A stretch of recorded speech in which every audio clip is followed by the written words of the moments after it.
All right, for this explainer, we are venturing deep into the shadowy folklore of the Alps to meet a Christmas creature that is, well, absolutely terrifying.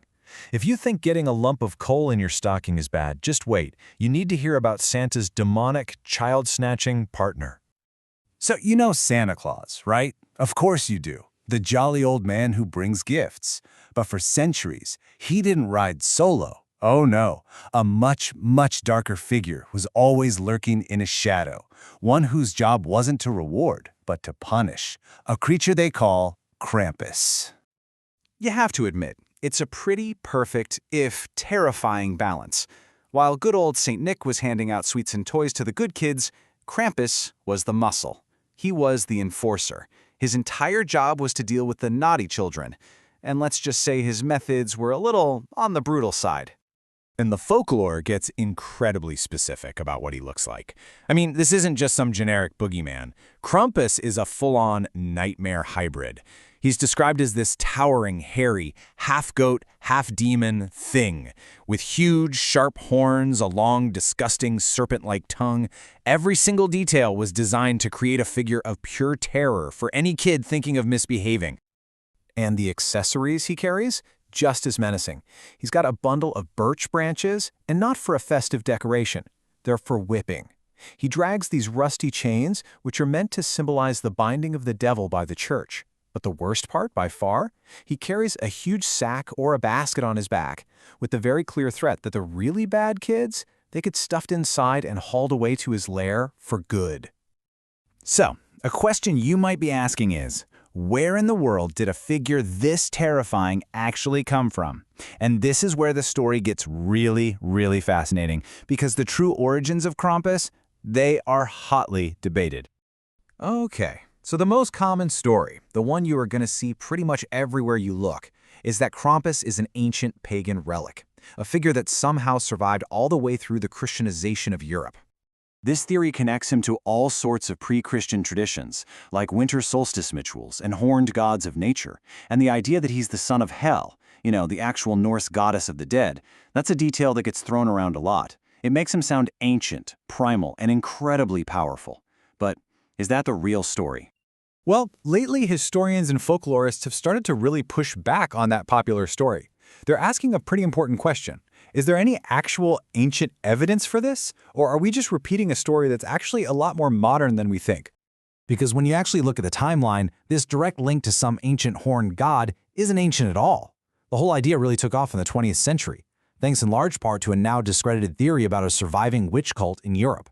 Then other folklorists just sort of ran with it and applied that idea to Krampus. And that claim about him being the son of Hel, yeah, you almost never see that backed up with any original Norse texts. This quote right here from Maurice Bruce is a really key moment. He sounds so confident, right? He basically says, yep, that's him, the horned god of the witches. But he was basing that on the academic theories that were popular in his time, not on ancient evidence. It's a perfect example of how an idea can just get repeated until it becomes fact. So what's the thinking now? Well, the new consensus is a lot more nuanced.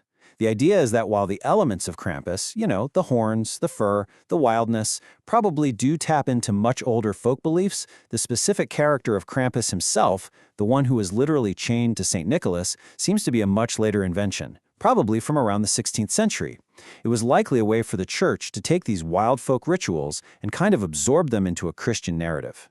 But look, regardless of his exact origin story, the tradition of Krampus is very, very much alive. And today, it is just absolutely wild. So let's dive into the modern chaos of what's known as the Krampus Run. The big event always happens on December 5th, which is Krampusnacht, or Krampusnacht. And the main attraction is the Krampuslauf, the Krampus Run. And let me be clear, this is not your typical holiday parade with cheery floats and candy canes. Not even close. It is a chaotic, loud, terrifying, and totally exhilarating spectacle.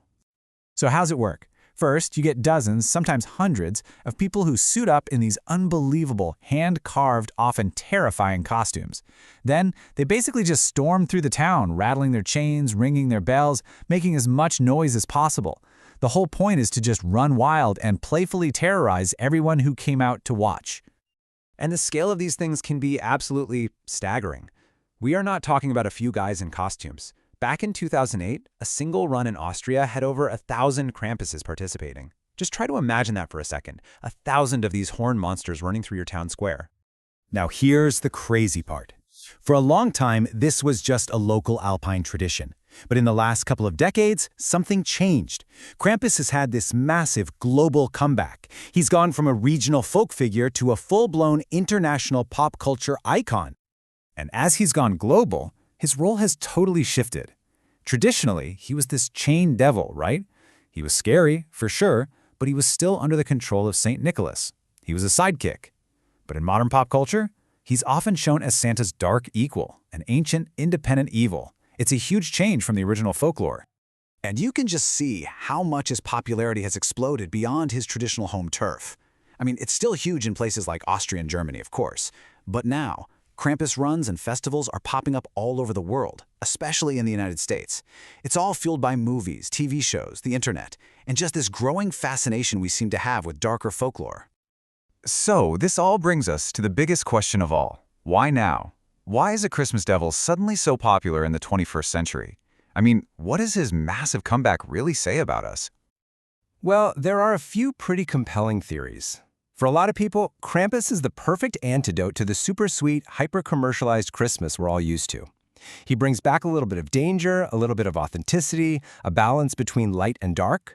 Plus, the Krampuslauf itself offers a kind of release, a sanctioned, brief moment to break all the rules of polite society and just embrace a little bit of chaos.